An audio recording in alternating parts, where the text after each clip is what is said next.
Welcome back to 30 Days 30 Logos. I'm David from Grayfish Design, and look what came in the mail today. It's some Grayfish merch.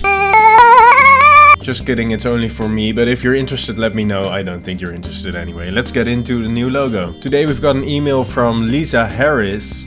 Hi! Sword and Shield is an upcoming security system for tech companies. Our software includes password protection, server backups, malware protection and more. We're focused on appealing to medium to large scale technology companies. For our logo, we'd of course love to feature a sword and a shield.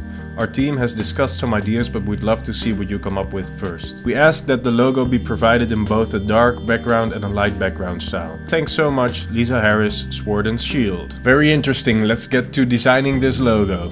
So I made a sketch of a sword and a shield, and then a shield with the word sword and shield in it with two swords making an X. That's a lot of sword and shields. Then I set out to make a sword with the pen tool using the line width tool, which is Shift W. It's my favorite tool. So I made a sword and then I set out to make a shield, and I made half of it and duplicated it because symmetry is often key. And I started to make the X out of the swords, but it felt really old school and ancient. So I set out to make it more modern. I thought that maybe giving half the shield a shadow and the other half a bright side would make it modern. And I looked at it and it felt okay, but it didn't really do anything for me. So I set out to think about security and what symbol defines security. So a lock. So I made a lock. Then I tried to make the shield and the lock one by doing half-half, but it being solid black didn't really show what it was. So I made it white on the inside with a black outline, but I was not happy with it. So I decided to make something else. So I outlined the lock and I put it in front of the shield, and it felt okay, but it felt a little bit like an icon in the computer when you want to access a file but it's locked. So I didn't think it would be good for a logo. So I set out to make a more modern shield using the pen tool and the line width tool,